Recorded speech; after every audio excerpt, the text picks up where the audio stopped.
Niya na ang mga dagkong balita sa Balitang Bisdak karong Lunes. Solidarity Rally nagmalinaon ug nagmalampuson. Managlahing sunog ni Ulbo sa Cebu ug Talisay City.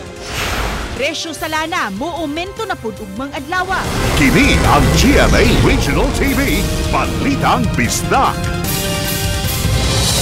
Maayong hapon, ako si Cecil Kibod Castro. Hapsay ug malinaon ang lihong protesta sa nagkadaiyang lugar sa Central ug Eastern Visayas batok sa halapad nga korupsyon sa nasod. Ang detalye sa report ni Luan de Rondina. Sa tanang tiwat sa atong nasod, uyan bawo! Sukwahi sa kauluhan, hanay ang mga lihok protesta sa tunga-tungang bahin sa Kabisayan, ilabi na ang gipahigayon sa Subo kagahapon. Matod sa Cebu City Police Office, mikabot sa kapin 700 ka mga tao ang misalmot sa nagkadayang dapit sa Cebu City. 60 ka mga pulis ang ilang gideploy apan adunay nakareserba nga 400 ka mga personnel kung gikinahanglan. Samtang gihangop sa mayor sa Dakbayan sa Subo ang malinaong pagpahigayon sa protesta. I'm supporting your kanang kausa tungod sa korupsyon, pero akong natanaw gahapon ilang ipambukbuk ang mga pulis, maluoy ta. Dili man kontra nato ang pulis. Ang mga tao man nga korap. Alas 3 kagahapon sa hapon, dihang nagtapok sa Plaza Independencia ang mga rallyista gikan sa 30 ka mga sectoral groups. Gawa sa isyu sa korupsyon, gipanawagan nila ang pag-resign sa katungdanan ni Presidente Bongbong Marcos Jr. Bisag asa mo nga color, mag-green, maputi, mapink o unsa ba nga grupo, ato ning responsibilidad. Isip mga Pilipino, barog o makibisog para sa hustisya natong mga magbubuhis. Adunay mga nagbitbit o mga tarpaulin diin napatik ang mga naong sa mga politikong gihulagway nilang nalambigit sa korupsyon. Pagka alas 5 sa hapon, usa ka santos nga misa ang gipahigayon diin si Father Shano Ubod ang ni-officiate. Kung sa may tabo sa mga musulod ng mga adlaw, ato patanaw pero hinaot unta, nang hinaot ni. Nga nadungog in taon niya ang subuanon, nga nanawagan nga siya kanao sa iyang pwesto. Samtang nihimo usab og trillion peso march ang mga magtutuo sa Archdiocese of Cebu sa Fuente Osmeña Circle. Bit-bit ang mga rosaryuhan ug imahin sa mahal nga Birhen Maria, gida nila sa kadalanan ang ilang mga pag-ampo alang sa nasod. Gihalad nila ang mga pag-ampo alang sa kamatuuran, hustisya ug pagpanubag sa mga hingtungdan. All these activities nga nagkalain-lain ang color makaingon ta, we remain peaceful. Daghanabang kayo ganang kinahanglan mapadungugod sa mga di maminaw, so mao niya mo chance pa nga makapagawa sa among hinaing. Sa probinsya sa Bohol, gipanguluhan ang prayer rally sa kadagkuan sa simbahan o gisalmutan sa mga nagkadiyang grupo sa Katilingban. Nanawagan si Cebu Archbishop Designate Alberto Abet Uy sa bagong henerasyon nga mamahimong ehemplo sa usa ka matinud-anon ug makiangayon nga pangagamhanan. This is the good thing in Bohol kay nakahiusa kita, siya kita. Tama na, sobra na ang korupsyon. Sa Dumaguete City, nahimong sentro sa lihok protesta kagahapong adlaw sa mga pro-Duterte sa Dumaguete City ang ilang panawagan pagpa-resign kang Presidente Bongbong Marcos Jr. Kiniusab ang ilang panawagan sa tanang mga politiko nga nalambigit sa korupsyon. Wala man magmarcha sa karsada, apan nakihiusa ang simbahan sa kausa batok sa pagpangawkaw. We are not silent. We are just biding our time, the proper time. In fact, what we are doing now is a product of discernment. Gipatuman usab sa kapulisan ang maximum tolerance sa mga misalmot sa lihok protesta. Salamat po tayo sa mga nagrallying ngayong araw na to at peaceful lang po yung pagkandak ng rally sa buong Dumaguete City. Samtang nakighiusa-usab ang mga taga Catbalogan City, Samar sa mga nanawagan nga hunungo na ang halapad nga korupsyon sa nasod. Sa wala pa mumarcha ang mga partisipante paingon sa Pier 1, nagpahigayon og misa sa Samar Convention Center. Panawagan sa mga mitambong, transparency ug accountability sa mga proyekto nga gipunduhan og dagkong kantidad. Uban ni Marlon Melgazo og Clans Gabutin, Luan Merondina. Balitang Bisdak.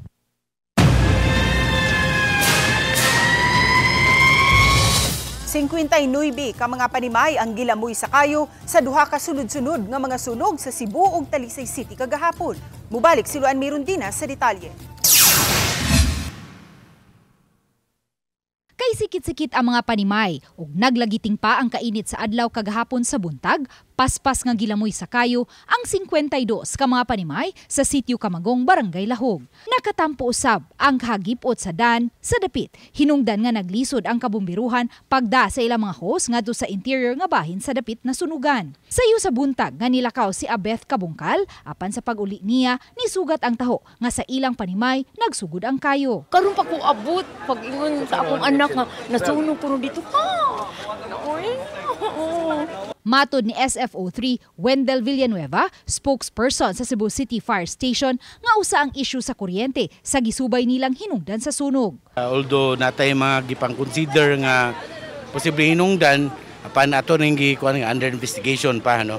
Daghan tag nadungog diha sa ground pero ato pa man i-validate. Wala hinoy nakalas ug naangol atol sa sunog nga nagbilin og 1.5 million pesos nga danyos. Sa pagsusi ni Mayor Nestor Archival sa dapit na sunugan, iyang nahinabi si Lahog Barangay Captain Hazel Ann Muanya Empleo nga mo'y may pahibaw kaniya nga walay igong lugar sa sports complex ug sa eskwelahan nga kapahilunaan sa mga nasunugan. Busa, nagpadana lang siya og mga tents sa basketball area aron mapasilungan sa mga nasunugan. Naghatag na usab og mga pack meals ang CSWD Cebu City ngadto sa mga biktima. Init gyud, init, but for the meantime wala pa man tayo makabutangan, at least naalay shade nga mabutangan nila. Kanya atong ma-quantify ang mga tao pila ka buok. Samtang gihulagway ni SFO3 Wendell Villanueva, tigpamaba sa Cebu City Fire Station nga alarming na ang sunod-sunod nga mga insidente sa sunog nga nahitabo sa dakbayn sa Sugbo sa niaging semana. Wala may nangamatay una angol sa tulo ka mga sunog apan pulos kini nagbilin og mga minilyon nga danyos. Alarming ni siya kay nagsunod na unya sa mga nakita nato usa problema sa kuryente o kandila ang hinungdan sa mga sunog.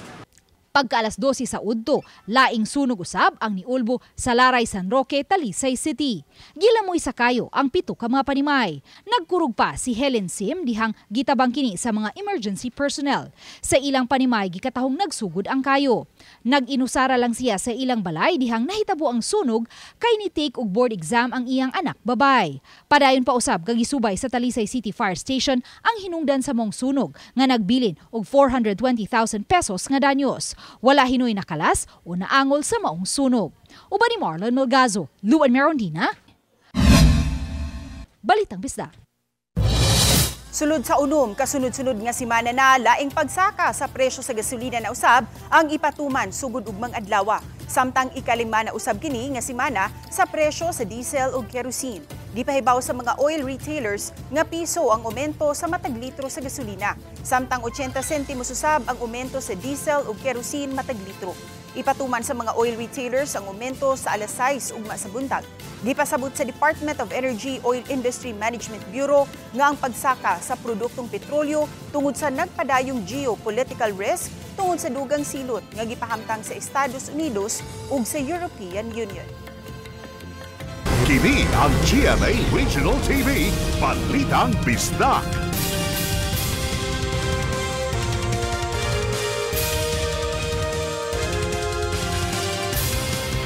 Kini ang GMA Regional TV, Balitang Bisda. Duha ka mga tao patay sa duha ka naglahing aksidente sa Lapu-Lapu City niadtong weekend. Si Luan Mirundina sa report. Patay diha-diha ang usa ka 68 anyos nga e-bike driver human madasmagi sa usa ka subcompact nga auto ang gimaneho niyang e-bike pasado alas 4 sa hapon niadtong Biyernes sa Acacia, Barangay Bangkal. Sa investigasyon sa Traffic Enforcement Unit sa Lapu-Lapu City Police, padung mogawa sa subdivision ang subcompact nga auto ug natunong nga dihang natumban sa driver ang accelerator naagi ang e-bike driver. Nahiagom usab og mga samad, pangus ug bunog ang iyang 60 anyos nga asawa ug nadangat kini sa Tambalanan.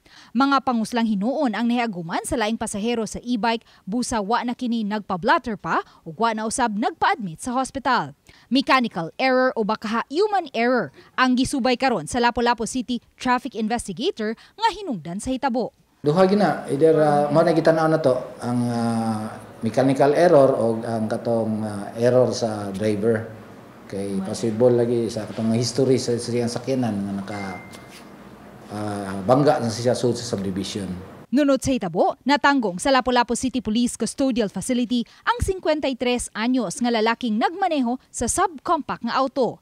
Matod sa tigpamaba sa Lapu-Lapu City Police, na-release lang kini kagahapon adlawng Domingo human nakakabot og amicable settlement ug nakapirma og affidavit of desistance ang pamilya.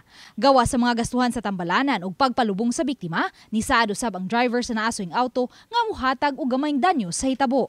Sa pagkakutlo ning balita, wala pa makuha og habig ang pamilya sa biktima ug ang nalambigit nga driver. Samtang sa aksidente nga nahitabo sa ML Quezon National Highway, Bagumbayan 2, Barangay Maribago niadtong Sabado pasado alas 8 sa buntag. Patay usab ang usa ka delivery rider.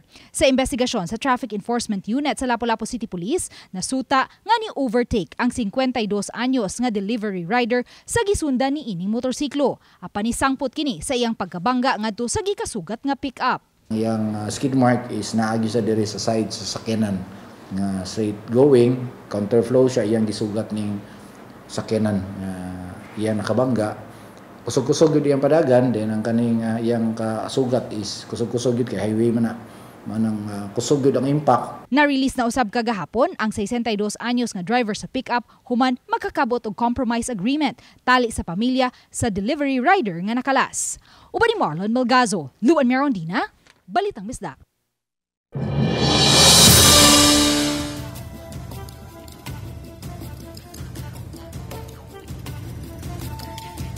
Kontraktor sa mga proyekto nga gipatuman sa dakbayan sa Sugbo hatagan og ultimatum sa mayor.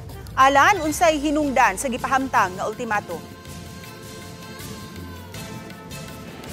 Sas gitutukan karon sa Cebu City LGU ang tanama infrastructure project lakip na ang road concreting o road repair sa dakbayan bot masiguro sa LGU nga mahuman on time aron di kini makahatag pod og kahasol sa katawhan diri sa dakbayan. Usa sa nadiskitahan ni Mayor Nestor Archival ang gitrabahong kalsada sa Veterans Drive sa Barangay Lahog. Kinihuman nakadawat ang mayor og mareklamo sa kahasol sa dugay nga pagkumplito sa proyekto. Nasayran nga mga tanggong ang masakyanan dihang dapitay labi na kung magbuhos og semento atol sa peak hours ug one way lang ang lutsanan sa masakyanan. Matod sa mayor, way karatula ang gipaskin sa detalye sa proyekto ug wa usay nagman nga CCTO trained in-house traffic enforcer ug wa usay tiglimpyo. Gikirakdang bisitahon ni Mayor Archival ug mga adlaw ang maong proyekto ug makikita siya sa kontraktor ug mga opisyal sa DPWH. Kung dili na nila mabutangan og number 1 traffic enforcer, number 2 mabutangan nilang tiglimpyo, nya number 3 kinahanglan butangan nilang karatula kanus-a mahuman. Now, ugwa gani na ako nang tagaan o cease and desist order sila. Apil sa susihon sa mayor ang proyekto sa kilometer 18 sa Trans-Central Highway diin gipangayo niya nga dalion ang pag-aspalto sa diversion road samtang nagpadayon ang trabaho sa kalsada nga gihimong tulay tungod sa kahumok sa yuta. Naguwat ko gikan sa DPWH until tomorrow. Kung dili sila kahatag og answer nako kung kanus-ana nila maispalto, ispaltuon na nako ini ka Wednesday. Pang-aspaltuhon sa LGU ang mga kalsada nga nangaguba kung dili lihukon sa mga konduktor, diin nasulayan na nila ang dapit sa Barangay Apas. Gamit sa syudad ang environmental nga pamaagi, lakip nini ang pagsagol sa gisred o gitabas-tabas nga mga plastik ngadto sa materyales nga pagtabon sa gubaon nga kalsada. Naatay daghang mga PET bottles na nakolekta atong gisred niya pagkahuman mo igisagol nato para mo extend no mo daghan-daghan ang atong magamit nga natong aggregates. Sa sigingon ni Mayor Archibald, iyahang susihon ang mga road concreting project ug mga adlaw din usa siyang susihon kining nahimutang diri sa kung nahimutangan karon diri sa Mayniville Hills din pakisayran niya ang timetable sanglit wa man kita mismo wa ta nakakita diri kaning karatula kon kanusa gisugdan o kanusa ang iyahang completion sa proyekto. Ses. Dagang salamat, Alan Domingo. Human mapadangat ang reklamo ni Analiza Aniel, presidente sa Zone Ahos, Paknaan Urban Poor Homeowners Association ug ni Isagani Balingit. Sa Balitang Bisdak, ang ilang reklamo sa kadaling bahaan sa agianan sa Sitio Ganghaan bisan kung nagtutaligsik lang. Sa miaging Lunes, nasinati ang hinay nga uwan apan ang agianan sa Sitio Ganghaan gibanawan na og tubig. Nakahatag usab kini og kahasol sa mga nagpuyo sa dapit nga bisan usa ka relocation site nga silingan ra usab sa 6.5 relocation site. Sa sesyon kaganihang buntag, giduso ang resolusyon nga nag-awhag sa Mandawi City Engineering Office sa pagsusi sa dapit ug pagtubag sa reklamo sa mga mulupyo. Sa ilang suwat usab, gagipadala ni Konsehal Jesus Arcilia Jr., Chairman sa Committee on Public Works and Infrastructure, kang Engineer Andres Suson, Mandawi City Engineer, sa pagsusi sa kahimtang sa hingtungdang mga mulupyo. 17 ka mga contingents ang sayo nga nagpalista nga mosalmot alang sa Sinulog 2026. Diin upat niini nagagikan sa Luzon. Samtang kumusta na kaha ang rubberized track oval sa Cebu City Sports Center? Magamit na ba kaha kini alang sa maong kalihukan? Sayranta ang detalye sa report ni Alan Domingo. Gibutyag sa Sinulog Foundation Incorporated nga sayo pa lang ubay-ubay nang nagpalista nga mga contingents gikan sa ubang dapit nga mo-appeal sa Sinulog 2026. Doon na matod pa yung mga first-timer o pipila kanila gikan sa kauluhan. Sayon ini, tinguha unta sa SFI nga limitahan ang mga partisipante aron dili maabtan og lawom nga kagabhion apan magdepende gihapon sa Exicom kung modawat pa og daghang contingents. Posibleng mutakda og deadline sa pagdawat og mga participants sa buwan sa Nobyembre. We wanted to correct all the last year ba katong mga flaws, especially katong mga we revisited the guidelines, especially for the dancing contingents, the street parade, the security, the crowd control. Samtang dili lang una ipatandog sa mayor ang nagusbat nga bahin sa rubberized track oval sa Cebu City Sports Center hangtod mapahigayon ang Sinulog 2026. Kini aron dunay magamit sa labing dakong selebrasyon sa dakbayan. Kasamtangang gisusi sa LGU kung covered pa sa warranty sa konduktor ang rubberized track oval. It's not wise nga ato nang tangtangon ilisan ang lain nga 60 milyones. We will use that for now until such time nga magamit nato na sa Sinulog. Kay bawag ko sa Sinulog musamot na unya nga magkatangtang. Apil sa hugot nga gipangandaman karon ang pagsiguro sa kaapsay kalinaw sa Sinulog 2026. Kauban si Godfrey Relian, ako si Alan Domingo. Balitang Bisdak. Kini ang GMA Regional TV, Balitang Bisdak. Kini ang GMA Regional TV, Balitang Bisdak. Magduha ka tuig na sukad naghimo ang Mandawi LGU ug halapad nga tree planting sa mga cherry blossom sa parke nga kanhi labayanan ug basura. Kumustahon ta pagbalik ang maong dapit? Pinagi sa report ni Nico Sereno. Setyembre 2023 nihimog dakong tree planting activity ang Mandawi City. Ang halapad nga Mandawi Green Learning Park gitamnan og mga flowering plants. 1,000 ka mga local cherry blossoms nga gikan pa sa Palawan umas na ilang balayong ang gipangtanom sa dapit. Gipangunayan sa kanhi administrasyon ang tree planting kundi gitinguha ang pag-convert sa usa ka parte sa park aron ilhon kining Kalidhay Park. Kalidhay mugna nga termino gikan sa kalambuan o progress ug talidhay o nagpasabot nga kamaya o kalipay. Muduha ka tuig na sukad nag-tree planting, kini nakaroon ang itsura sa mga cherry blossoms. Milabong nagsugod, apan di pa hinon kaayo ingon ana kadako. Wa pasab kini mamuwak, gila umang ayha pa kun fully grown na. Matod sa head sa Department of General Services, padayong giatiman sa ilang mga personnel ang balayong. every Saturday maadto mi para mag-cultivate lang sa kuan ba. Para assuring gud nga mabuhi gud siya. Bubuan lang gyud or cultivate? Kana gud, bubuan. Ato lang gyud anaon sad para mag-guaranteed gyud nato nga. In a way, mga ang expected 4 to 5 years. Way dudang dako na gyud kaayo og kabag-uhan ang kaniadto Umapa dump site. Ang napu ka ektarya nga labayanan sa basura gimando nga ipasira sa gobyerno kapinsa na po katuig ang nakalabay. Ug didto namugna ang plano nga i-convert kini sa usa ka eco park. Usa ka bahin sa maong park gi-adopt sa usa ka beverage company. Highlight dinhi ang mga recycled nga kagamitan sama nining dakong punuan nga ginama sa gamit nga ligid. Karong bag-o naghimo og laing hugna sa tree planting ang mga tagduma kun diin miapil sab si Mayor Jonky Uwano. Padayon na ilang pagdevelop sa parte sa dakong park kaabag sab ang mga negosyante sa Mandawi. Di pa hinon kaayo kumpleto ang tanang developments apan makonsidera ng success story ang Green Learning Park nga layo na gyud kaayog porma itandi sa una. Giato ginang gi-maintain kay mura man nag-mini forest na to, a park from Adam site into that park, no, dako gyud kayo ang mga pagtulunan nga kuan sa mga kabataan. Uban ni Marlon Melgazo o Godfrey Rilien, Nico Sereno, Balitang Bisdak.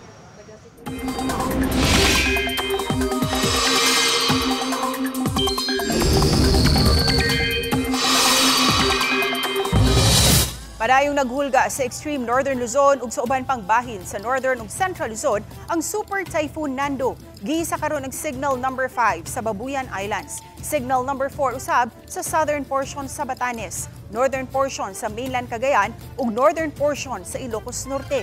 Samtang signal number 3 sa nahabiling bahin sa Batanes, central portion sa mainland Cagayan, northern ug central portion sa Apayao. Lakip na sa nahabiling mga dapit sa Ilocos Norte. Signal number 2 usab sa nahabiling mga lugar sa mainland Cagayan, Isabela ug nahabiling bahin sa Apayao, Abra, Kalinga, Mountain Province, Ifugao, northern portion sa Benguet, northeastern portion sa Nueva Vizcaya, Ilocos Sur ug northern portion sa La Union. Samtang signal number 1 usab sa Quirino, nahabiling mga dapit sa Nueva Vizcaya, nahabiling bahin sa Benguet, pipila ka mga lugar sa La Union, Pangasinan, Aurora, Nueva Ecija, Bulacan, Tarlac, Pampanga, Zambales ug northern portion sa Quezon, uban ang Polillo Islands. Human kini musubay sa extreme northern Luzon, posibleng mugawas na kini sa Philippine Area of Responsibility ugma sa buntag. Padayong gibitad ug gipakusog sa super typhoon ang habagat nga mopauwan sa nakalain-laing dapit sa nasud. Subay sa rain forecast sa Metro Weather, adunay kahigayunan nga masinati ang katagatag nga pag-uwan-uwan sa Samar, Leyte, Cebu ug Bohol. Posible usab nga uwanon ang nahabiling mga bahin sa nasud.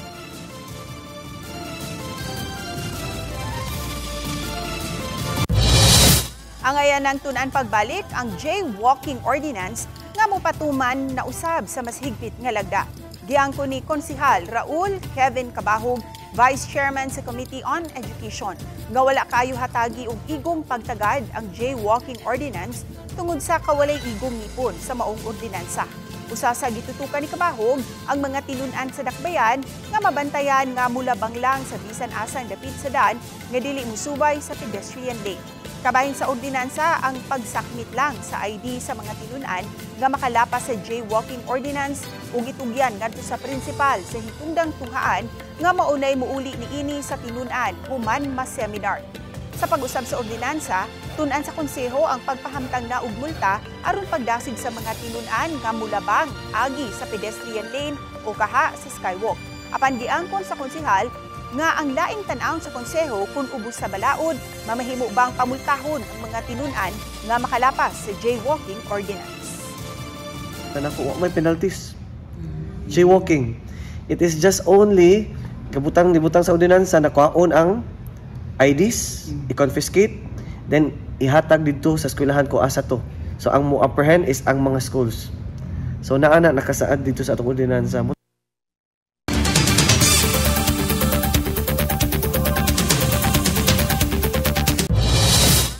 Caretaker sa usa ka mausoleo sa sementeryo sa Dakbayan sa Talisay mipusil sa bag-ong caretaker nga mipuli kaniya.